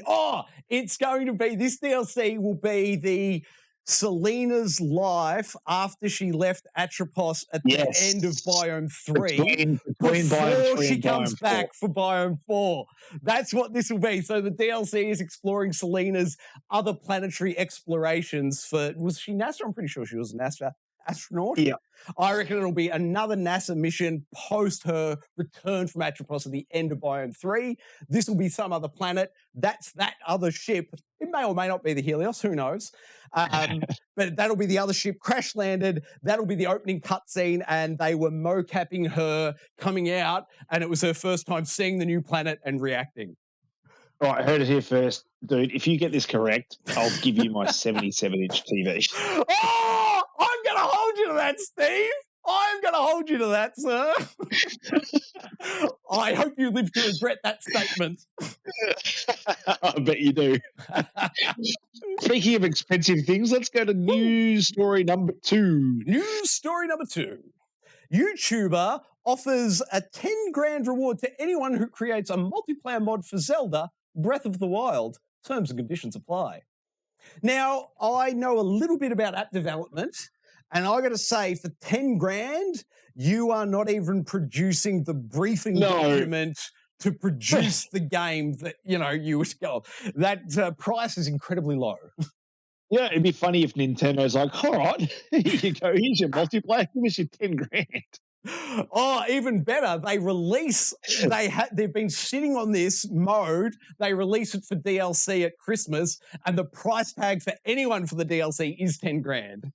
That's right. I like it. But no, I think he wanted up to 4 players multiplayer. I think he scaled back to say it could be 2 players, but he also wants it, I think, 2 months prior to the release of Breath of the Wild 2. So he's not asking a whole lot. I think we're still going to see Zelda Breath of the Wild 2 2022. So unless these people have already started making a multiplayer mod for this game, there is not a chance anyone is getting this guy's money. Not a chance at all. Now, I am not at all across the modding hacking scene, but is Breath of the Wild even in a place where somebody can mod it? Or would it need to be initially cracked first and then have this multiplied? Like, are we really far from anywhere close? Yeah, I don't know. I know on PC you can get the game to run at a 4K 60 frames and it looks absolutely gorgeous, but I'm not sure. I haven't actually seen any sort of mods pop up like your Skyrims and stuff like that with Thomas the Tank Engine, bad guys walking into the world. There's nothing like that. What you've just said there, Steve, if somebody's got Breath of the Wild running at 4K, that is not a Nintendo front. So yes, somebody's cracked it wide open, and it would be achievable in theory, but I think 10 grand's it's probably missing 2 zeros to become a reality, I would suspect. I think so too. I don't think we're going to see this come along. I just thought it was a fun story to chat about. Definitely a fun story, man. Definitely, no question. I love it. I think he might just need to do a little bit more research into the costs associated with game development, I think. That being said, anyone offering $10,000 just to do that, if someone did do that, that's a fair bit of money to fork over. That's true. Just to be able to play multiplayer in Zelda Breath of the Wild. Now, how about this though, Steve? If you wanted an article on IGN about your YouTube channel, how much would you pay? Oof. About as much as you pay to get a 10 out of 10 review, probably. My point is, he hasn't even had to pay that 10 grand. He just offered the 10 grand. Oh, that's right. Imagine how many websites promoted his YouTube channel. I would suggest this guy is, in fact, a marketing genius. He probably is, let's face it. Tip of the cap to you, sir. I retract my previous comments of you needing to do more research. I'd suggest you rope-a-doped me into it. Absolutely. Well done, sir. All right, moving along here. Oz Gamers, Steve. You've dropped an Oz Gamers link. I don't think I've looked at an Oz Gamers website since 2008. So this is a trip down memory lane for me. I totally forgot about him. I used to have the app on my phone back in the day, just an Oz Gamers app, and I used to go to it all the time for my gaming news and stuff, and I haven't used it for ages. I typed it in today. I'm like, oh, there's still a thing. So here we go. Take it away, sir. Epic Games acquires Rock Band and Fuser developer Harmonix. Mate, I'm going to leave this one to you. You are the rock band aficionado. You are the rock band aficionado here. Go to town, my friend. I love it. Now, reading a bit deeper here, we can see they've. I'll read the quote. Here we go. The quote is, "We'll work with Epic to create musical journeys and gameplay for Fortnite." Now, I got to tell you, I think this is a stroke of genius. Whatever they paid for Harmonix, I think this will be one of those deals that we look back on and say, man, did they get a steal? They got it for a steal. This, to me, if once again, I'm just hammering on, I've got young kids and they play a lot of Roblox, and I jump in there and play some of the game experiences with them. I'm going to tell you, Steve, in the top 10 played games on Roblox is constantly music rhythm games, and it's just touchscreen interface. It's essentially a keyboard. I think minimum 4 keys and then up to 9 key songs, and it's essentially a keyboard laid out. But you know, gosh, I don't have the monthly concurrence off the top of my head for Roblox. They have a huge player base, like. Roblox eclipses so many other like single games because they are a smorgasbord of games like within the Roblox environment. But the music rhythm games are still incredibly popular with the kids in Roblox. So to me, the sort of natural progression would be kid plays Roblox, then kid plays Fortnite. So if you've got the kid hooked on music rhythm games in Roblox and then they step up to Fortnite, and now you've got, you know, Harmonix developed music rhythm games within Fortnite. Yes. You are opening up that whole audience. Like, you're no longer talking about just the third-person shooter or first-person shooter audience. You've also then encapsulated all these kids that have done nothing but play Roblox music rhythm games that look, you know, pretty low quality. They're a lot of fun, but they don't look great. They don't have a lot of money behind them. But if they're doing that, and what was it called? The arcade game from Xbox 360 days, Rock Band Blitz. Did you ever play that one, Steve? No, I never did, no. So that was Rock Band, but you use the standard controller. So it was just the face buttons, you know, A, B, X, Y. So if they, and they nailed it. Like if you ever played, I want to say it's 2009. I could be off. It was right around 2009. Rock Band Blitz, controller supported. I could see Rock Band Blitz fitting perfectly into Fortnite as a sub-game mode, exactly the way the music genre sub-game modes are done in Roblox today. And that generates mega bucks for Roblox, like all the cosmetics and different animations, because you've got, like, my son is constantly putting money for different dancing animations, different arrows that, you know, go up the screen for the music stuff.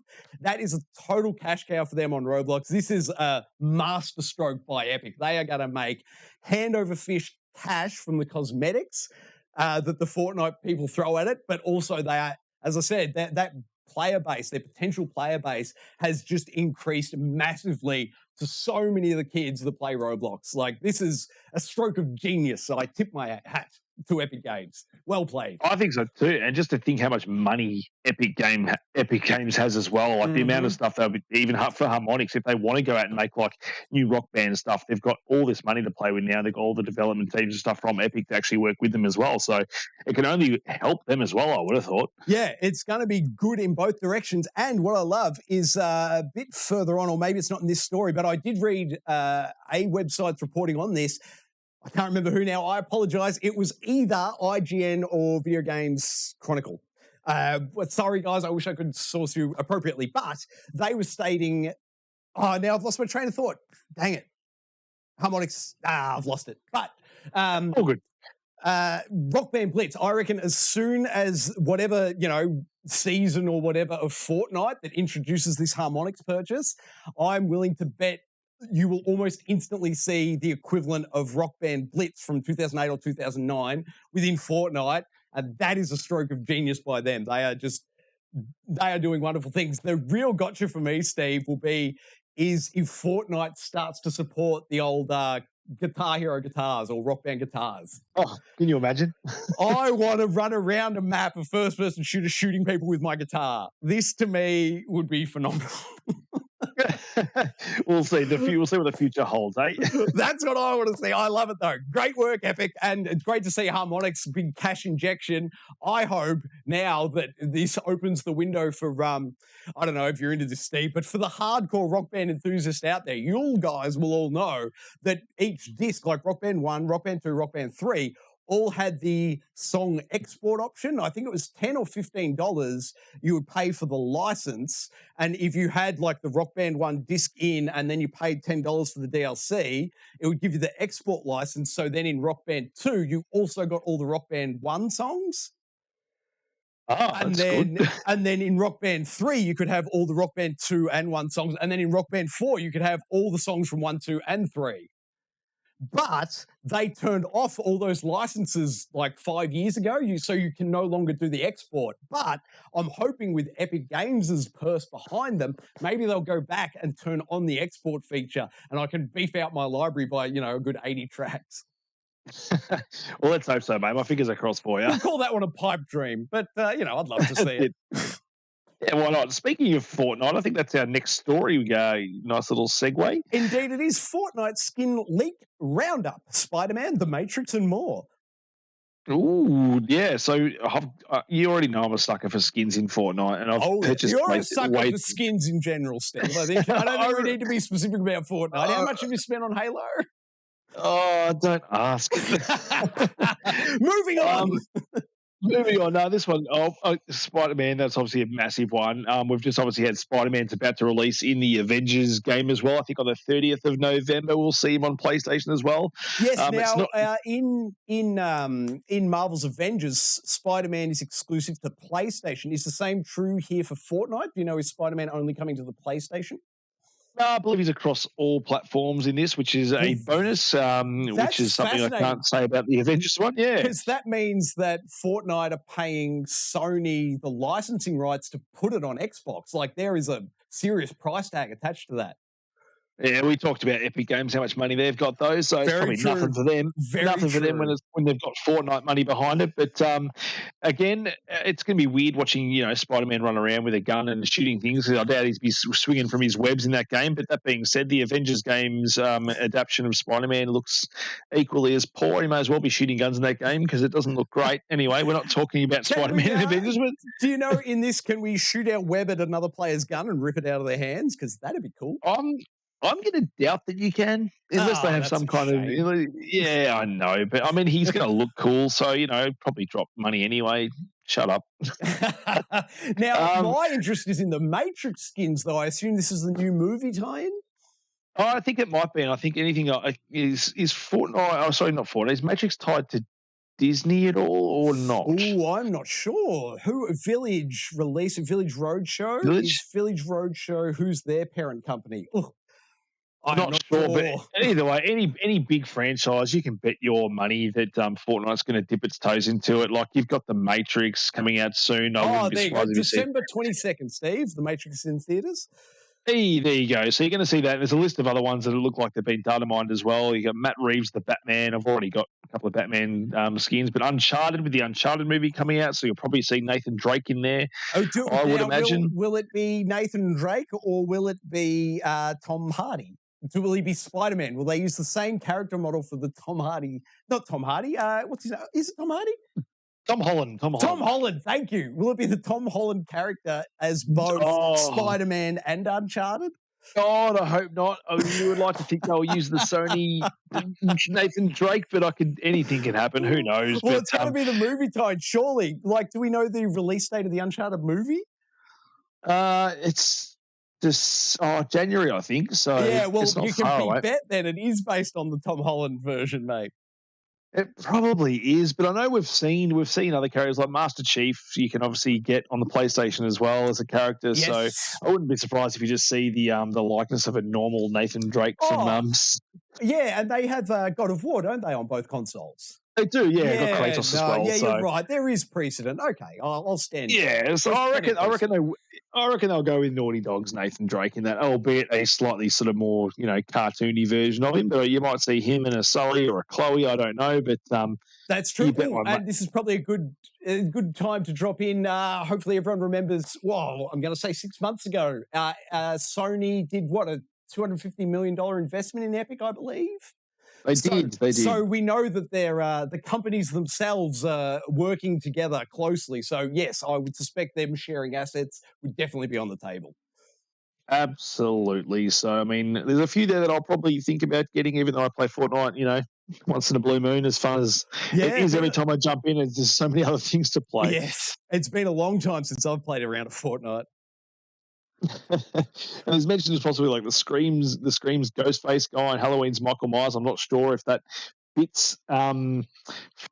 I don't think we've ever seen any horror characters. I suppose we had Alien, and Aliens was in there recently. Yeah, and they had the whole Halloween thing. I don't know if they did it this year, but last year they definitely had that Halloween thing and a lot of flaming jack-o'-lantern heads. That's right. And stuff. Yeah, and they had Venom and Carnage have made their way in there as well. I think currently we've got what's his name? Nick Fury's currently available on Fortnite as well. Yeah, nice one. Now I'm seeing in the list here everything but Mission Impossible to me feels like it's got new content coming out in the next 6 months, like a film franchise or TV show coming out. Yeah, is there a new Mission Impossible on the horizon? I'm not across the upcoming releases at all, but if you're telling me also in this that there's a new Mission Impossible film coming out in the next 6 months, I'm twice as impressed. Yeah, I don't think there is. I haven't heard anything about a new Mission Impossible movie, which is unfortunate. I really enjoyed the last one, but so good. Oh, how good would it be if they had what's Simon Pegg's character? Oh, I love him. Yes. I want to call him Q, but that's a Bond thing. Gosh, what's Simon Pegg's name? Anyway, the Simon Pegg character. I would love for a Simon Pegg skin to be in Fortnite. Oh, that'd be great. I'd probably get it.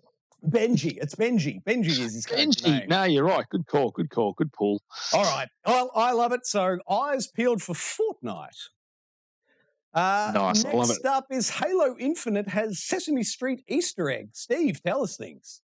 Oh, I actually found this without even seeing. I saw this news story after I actually found it. I was wondering if it was actually a thing because there's the new not the new, but it's probably new to Halo where you can ping things like you can in most first-person shooters now. But if you go to ping in the level called Streets, if you ping or you go near one of the bins and highlight it, it actually comes up and says Grover's home.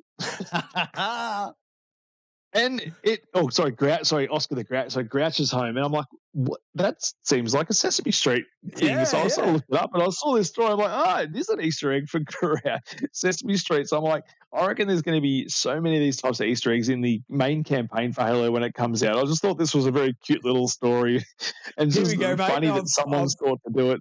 I've scrolled down the news story, and there's a little YouTube 30-second clip here of exactly what you're talking about. There it is.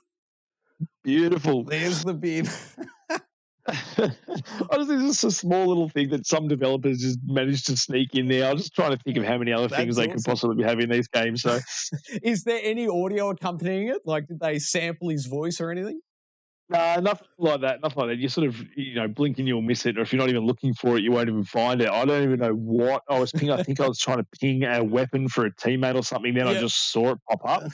And it just happened. I'm like, oh, hang on a sec, what? And then if you try to do the other bin's just a regular bin. I don't think anything even comes up. But it's just thought it's a very funny little Easter egg going on. A great Easter egg, man. But what I love, because I've just seen this story for the first time myself, but scrolling down from the headline and then seeing that, the big the image they've got with it, the accompanying burnt orange blurred background and then the characters in front, it actually looks like, and what I thought you were going to say was that it was like a battle pass tier unlock for your player card. I thought you could use that as your player card in Halo.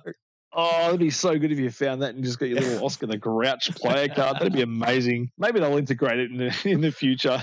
Well, he's got stranger things have happened. He's got a pretty basic color scheme there, mate. I reckon we could paint up a Master Chief all green, brown eyebrows, and he's not far off the Master Chief himself, is he? He's kind of just like a shaggy-looking Master Chief. Chief. He's Master Chief after he's retired and lost all his money. He just lives in a bin now. Oh, beautiful. Oh, now the big news for me for the week, Steve. Hitman 3 Year 2 announcement, mate. This lit me up. As you know, Hitman 3, big contender for me for Game of the Year. I had completely forgotten about it. There is no way that Diablo Immortals knocks off Hitman 3. Not a chance. Oh, that's good to know. So Hitman number 2, awesome. Yep. Now, did you see this, Steve? Have you gone through it? I had a brief look. I remember hearing something or reading something about it a while ago about going into another season just because everyone's clamoring for more Hitman. So, but tell me more about it if you know more. Yeah, mate. Let me run down the article here. Now, this is straight off the developer's website, IO Interactive's website. This is their big announcement page. There's a YouTube video at the top, but then they go on to say that they've had 50 million players, Steve, for Hitman 3 across all consoles. How amazing is that? 50 million. It's massive. That's massive. That's huge. That is just phenomenal to me. I love it. And probably worth noting here that they do have the Hitman 3 starter pack, it's called, which is free, available on all the consoles. So you can play, I believe it's just the first level to buy. But you can, for free, get into Hitman 3, and then you can just buy DLC to add to that. So I suspect a large portion of the 50 million players are just the players who played for free and only saw the buy level. I would love to know how many copies were purchased. I'd love to know the difference there. Yeah. I mean, tell me more. I mean, when's this supposed to drop? 20th of January, 2022. 20th January, year 2. Now, this is for PC only, but they're adding ray tracing. Now, they've announced it for PC. My fingers are crossed that once they get it working on PC, they'll come to the party and bring it also over to consoles. Maybe we'll get some of that. Was it Miles Morales did the ray tracing 60 frames a second?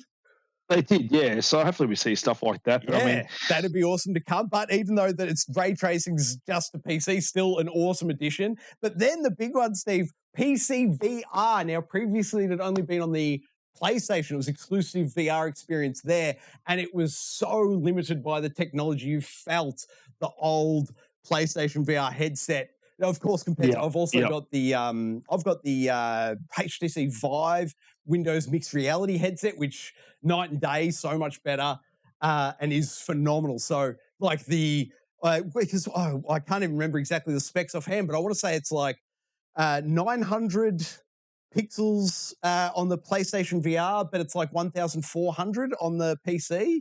Like the resolution of the in-world is so much better on the PC. Like the VR piece, the PlayStation VR experience. Oh, I should also note that was limited to the PlayStation 4 copy. So even if you had a PlayStation 5, the PlayStation 5 version of Hitman 3, and the PSVR hooked up, you couldn't play the VR. It was only the PlayStation 4 version. So it was limited to PlayStation 4 specs as well. So if they can punch it up, maybe next year, apparently next year, the PSVR 2 is coming out, Steve. Maybe that's when we'll see. Yeah, I think we're a while away from that, but well, all they've said was 2022, wasn't it? So next year, in theory, they haven't updated us on that day. But you're right, mate. With all the supply shortages and everything that have been not a chance. Be lucky to see it between 2024, I guess. I think so. But that's cool. Now you've got the Oculus Quest 2, don't you, Steve? I do have the Oculus Quest 2, so I wouldn't mind them just bringing a standalone Hitman to that. I think it could work pretty well. I mean, they've obviously brought Resident Evil 4, and that worked really well. And I've been playing a couple of other games, like I think it's Sword and Sorcery or something recently, which has been really cool. Good motion. I can't speak highly enough of the Quest 2, and we're about to get Grand Theft Auto San Andreas on it as well. But Hitman would be awesome. I can also speak highly to your the HTC headset. We did do a tourist Half-Life 2. Yes. Check out that on the channel, guys. Look up The Tourist, Half-Life Alyx. Beautiful. So if they can get this thing going, I think it's going to be some fun had. Yes, and then they've also gone and they're going to add more elusive targets. But the big question I've got, Steve, now, what's your history with Hitman in general? I'm talking about like Hitman back from the start. Are you familiar with the series across the way or not so much? I remember playing the old Hitmans back in the day, and I reckon I did Blood Money, which I really enjoyed. Did you play Hitman 2? And I'm talking about the old Hitman 2, not the 2017, 2018 Hitman 2. I'm talking about the one from 2004 or something. I reckon I did play it. I can't remember a whole lot about it. But, the reason I bring up that one specifically, the first mission in that old Hitman, I suspect that just looking off this one image that's up on screen and has been for enough time for it to be sitting there for you, mate, I think that side of that building to me looks like the house, the first mission level from Hitman 2 back in the day. I reckon they've gone back and pulled that environment out. And that was the level that got me into Hitman. That was the level that introduced the concept of, after you've got your mastery up a bit, you can find right at the start there's a sniper rifle, and you can walk into that incredibly old game, pick up the sniper rifle, shoot the target, and disappear in less than a minute. Like, once you really get that down. And this, to me, looks like that house. So I have very fond memories of that level. So if my wild speculation that this is that map is coming true, I would love them to bring up like some of those old maps from some of the older games. Would be amazing. Dude, if you land 2 from 2 here with the Returnal screenshot and now the Hitman screenshot, I'm going to be seriously impressed. Time will tell. Somebody time stamp these and we can bring it up and laugh. We'll have to remember to do it probably at the end of next year. All of these will be settled. December next year, Steve. Let's come back to these. We'll come back. But I'm stoked. I cannot get enough Hitman 3. The only thing they still need to add is the toggles for the R1, L1, because that still kills my hands. I need to be able to toggle sprint on and off and toggle detective mode. If they do that, no stopping them. No stopping them. Just remember, these guys are currently making the next James Bond game as well. Amazing. Now, has there been any word? Is that at all tied into the Daniel Craig James Bond, or is it totally not at all? Standalone? No, it's totally standalone. New IP. I can't wait to see what they can do with it. You and I both, man. Hitman, one of my all-time favorite movie franchises. James Bond, one of my all-time favorite movie franchises, and Hitman, one of my all-time favorite video game franchises. Woo! They're speaking my language. Mix them up and serve it to Troy. Yeah, take my money. I love it. I can't wait. IO Interactive, bring it on. Bring it on, I say. All right, Steve, and as we always do, let's round out the news segment with the new releases coming out in the next 7 days. Off the bat, Oddworld Soulstorm, its exclusive period for the PS5 is over as of November 29. Is that today? Today. Oddworld Soulstorm releases. Now, this game is phenomenal. I haven't finished it on PS5. I'm struggling. I was around the 75% mark completed, I think, through the main story campaign, and I am simply at a platforming bit that I cannot do. I need Steve to be back in the studio so we can do this one tiny, incredibly specific platforming challenge that I just cannot pull off. But if Steve could get me over that hurdle, I would love to finish that game. But the real note of Soulstorm is it was free for PS Plus.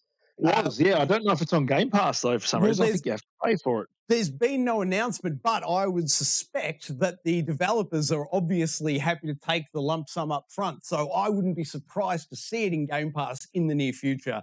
If like me, you're a bit strapped for cash right now, I say hold off on Oddworld Soulstorm. I reckon it'll be in Game Pass in no time. But fantastic game. Sorry, rehammering this point. If you do have a PlayStation 5 and you did pick it up, please go back and play it. If you look at the trophies, there's a big drop-off, I think, at about 10% through the main campaign. There's this massive drop-off. It was a mildly challenging platforming section that everyone dropped off on. And if you just power through that section, I know it takes a bit of work, but that game is fantastic top to bottom, and so many more people need to see the back of that game. Like beyond that sort of early. Well, looking at Game Informer's score, they stopped there as well. That game is brilliant. There's so many cool mechanics, and it really opens up. Like, they haven't even introduced like half the gameplay mechanics by that point that everyone drops off at, and it's criminal. It's such a shame. And once again, I think that's one of those failed QR experiments in COVID lockdown. I think because really it's one really tiny platforming challenge. Now, I've never made a platformer myself, but I suspect it would be very minimal to move one platform, extend one platform, or reduce one platform to make that one puzzle easier to jump. And then you would get so many more people so much deeper into that game. I hope they make that change because that game deserves to be seen. I love it. Damn straight. What's the next one? Beyond a Steel Sky, I love it. Damn straight. What's the next one? Beyond a Steel Sky, I know nothing. It's coming to PlayStation 5, Xbox Series X, 4, One, and Switch. Steve, do you know things? I only looked at it briefly, and it looks like a sort of a point-and-click adventure, like a Telltale similar story game. So no for me, but if you like those sort of games, maybe give it a crack. Perfect. And then Evil Genius 2 World Domination. I'll throw in, I am positive this is coming to Game Pass. I've seen it in Game Pass. Yep, that is coming to Game Pass. So Game Pass there and November 30th release, which is tomorrow, which means check out the channel tomorrow for the Let's Install. I've got 2 to do. But Evil Genius 2 World Domination, I know nothing more than the front cover. Steve, can you tell us things? I can't tell you a whole lot. I know there was an Evil Genius 1, obviously. That's about it. And he looks somewhat similar to Dr. Evil, I'd suggest. So maybe some Austin Powers humor in there. Who knows? Then next up, we have Fight in Tight Spaces, Xbox Series X and S, One, and PC. I know nothing. Strategy game, apparently. I don't know a whole lot about it. I remember seeing some footage of this. I think it was, I don't know if it was one of these showcases at some point, but I did see some stuff on it. It looked kind of cool. It would be sort of very good for a Game Pass style game. I'm not sure if it's coming to Game Pass, but it's not far away, and we'll have to wait and see. But yeah, the front cover actually looks kind of cool. It looks a bit James Bondy and stuff. So the front cover to me, mate, looks like a VR game. It looks very much like a Super Hot. Oh, very good call. I was almost just about to say it looks very super hotty. So no, we'll have to wait and see. Wait and see, indeed. Then next up we have Solar Ash. Solar Ash, PlayStation 5, PlayStation 4, PC. Same day, December 2nd. What do we know about Solar Ash? Another Annapurna interactive game. They've done quite a few of these sort of style of games as well. Now, if I remember correctly, did we see this in a State of Play earlier this year? We did see this in State of Play, and I think we were both actually pretty positive on it when we first saw it as well. I think the art style, I think we both made note of how cool it looks from an art style standpoint. Yeah, I think she's on her skates or something like that. I'm trying to think of the game they did before this. The name's escaping me, but it was very well received. I don't think Hyper Light Drifter, I think, was their previous game. I've never played it, but yes, I have heard a lot of positive things over the years about Hyper Light Drifter. Yeah, so this is sort of their spiritual successor to that. So let's hope it's good. It looks like it's going to be good, and it's coming out probably the right time of the year, I think, as well. Nice one. Then next up is Chorus, coming out everywhere by the look of it. Chorus. Now, this one I was actually very intrigued. I did watch the trail or some gameplay footage for it. And Troy, if I told you that this looked like Returnal, but you're in a spaceship flying around and doing a whole bunch of cool moves and stuff, does that whet your appetite a little bit? I'd say sign me up. I would say sign me up. I would definitely give it a look. It'd be ideal for Game Pass. Do we know anything? Oh, I don't think it is. I reckon, but looking at the gameplay, like you have to check this trailer out once we finish the show tonight, because I watched this and I'm like, that has got Returnal vibes to a T. It is that same frantic kind of shooting stuff, except you're in a spaceship and you're not a person. Essentially, it looks exactly the same. The control of the aircraft's cool. You do these cool drifts around in space, and you've got enemies coming out everywhere. And sorry, you might have already said this, man, but is 2D or 3D? 3D. Okay. So you fly around a 3D space in space, and like I hadn't even heard of this game before. So it's Deep Silver? Are they the guys that do Deep Silver and aren't Deep Silver Saints Row? Saints Row is Deep Silver, I'm sure. Oh, they are too. No, you're right. Very good. So this game came out of nowhere. I saw the front cover and it looked intriguing and thought I might check it out. But the front cover to me, mate, are totally offbeat, clearly, from what you've just said. But it actually reminds me a little bit of, was it The Medium, I want to say? That was the PS5 limited time exclusive. Oh, yeah. The Medium. I don't know why. The front cover is reminding me of The Medium. Yeah, because there's a spaceship in the background there. So whether she ends up out of her ship at some point, because she's quite prominent on that front cover there, but all the gameplay I've seen, it's just her in the spaceship and flying around very fast and moving around like Celine on the battlefield. So I'm actually quietly intrigued about this one, I think. Sign me up, mate. Sounds good. And then we have Danganronpa Decadence coming out on the Switch, same day, December 3. I couldn't tell you the last time I even played a Switch, mate. Are you interested in it, or is this not really on your radar? It's not on my radar. I've heard Danganronpa good things about them in the past. I'm not sure where this stands in the manner of the series. There's that many of them these days, but I remember selling them back in the day and people used to love them, but it's definitely not my type of thing. But if you're into Danganronpa, you got 2 of them coming out on December 3rd. Yes, that second one being Danganronpa S Ultimate Summer Camp. Now, I never participated in a summer camp. Steve, do you know, is that strictly an American tradition, summer camp? I think summer camp is the thing. It's usually encompasses some kind of serial killer as well at some point at the end of summer camp, or twin Lindsay Lohans. But or what was it? Oh gosh, Ernest goes to summer camp. I think there was an Ernest goes to summer camp at one point. Mate, he also saves Christmas, so we can't be too down on Mr. Ernest. He did. Oh, and I don't think I said this off the top, but that list was, of course, off the Game Informer website, as we use each and every week. Thank you very much, Game Informer. Top list. May I suggest you just add one more line item for each entry? Game Pass, yes or no? And it'll help us out a lot. It really would. It really would. Maybe we should check it out beforehand, but they do upload this pretty late in the day for us. So, wait, us do work, Steve? I don't think that's not. No, that doesn't sound right to me. No, that's true. That's true. All right.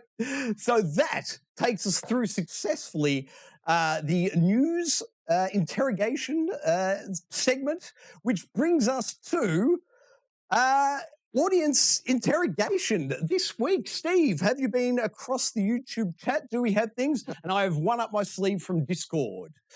It's just JT Gamer in the chat. We answered his question about Skyrim earlier, and Perfect. He's also asked, guys, I haven't turned my Xbox One X on in 6 months. What should I expect? Whoa. I can't really tell you because I haven't turned my Xbox One X on since getting the Series X, but I imagine it's not too bad. I've seen a lot of these games that are still running on the Xbox One X and still running pretty well. A lot of Digital Foundry stuff saying it runs pretty well. Provided you don't have dust clogging up your system, you should be fine. I actually have in the studio, I've got my Series X, but in the living room, the one the boys give a flogging to daily is a Xbox One. Gosh, what was it? You just said it. Xbox One X? Is that what they was called? One X, yeah. One X, yeah. My boys got the Xbox One X and they give it a flogging. And I can say that, yes, all the modern games, like what was the most recent one I was playing on there? I dipped back into Immortals Phoenix Rising. And that game looks and runs beautifully on there. So I know it's not the game you're asking about, but I'm saying the Xbox One X still certainly holds its own and delivers quality image. Oh, there you go. Neil says, do you know it's 5:24 in the morning right for me? Oh, that's pretty early. I'm used to getting up that early for work sometimes as well, so I know that is very early. So thank you for tuning in. It's such an early time of the day. I'm going to go ahead and guess he's in America or South America. He's right on that continent, I'm guessing. Absolutely. So we're there. Now, from the Silver Sword, at the Silver Sword in the Discord server, Steve wanted to know from you and I, mate, what is the best Black Friday deal we've ever purchased? Your best. Oh, God. Well, you think question. About yours. Actually, I can answer mine. Go, mate, go. I'll tell you right away. Best Black Friday deal is the TV I was talking about earlier because they took a fair bit of cash off it for Black Friday. So I won't say how much it cost, but it definitely was much better than what it was. 100%. Now, my annual, the Silver Sword. Now, this is my final pro tip for the evening. The best Black Friday deal is available every year and has been for the past, 5 years or something. But it's Amazon doing the PlayStation Plus subscription, the 12-month subscription at like a 35 or 40% discount. So every year at Black Friday, I re-up my PS Plus subscription for the next year. So for the past 5 years, I've never paid full price for PlayStation Plus. It's the best gosh darn deal going around. If you haven't gotten, I think you've still got about 2 hours on Amazon's Cyber Monday deal. So you can still get it right now for the next 2 hours. Go and re-up your, even if you've got, 13 months for argument's sake, currently on your system, you can buy the 12 months and extend it out. So, push it out to 25 months, I guess, at that point. So well worth doing. If you haven't yet, jump on Amazon, get the PlayStation Plus 12 months discounted subscription and add it because it's the time of year to be re-upping that subscription. Great tip. Love it. That's it for me. Thank you very much, everybody. Thank you, Steve, for joining me, mate. Great episode. That's my pleasure. Thoroughly enjoyable. Thank you in the audience, JT Gamer, mate. Thank you for the questions throughout the evening, mate. Great to see you in this chat, sir. I know you're a regular on the channel, but I believe it's the first time seeing you live for Gaming Enforcement Agency. So thank you very much for joining us, mate. It was great to have you here. Steve, as always, mate, great playing with you throughout the week and also great recapping with you on a Monday night, mate. All good, mate. Unky dunky, off duty. Perfect work. Thank you very much, guys. Like it, subscribe it. You'll never miss it. That was luck. Hey, that's something.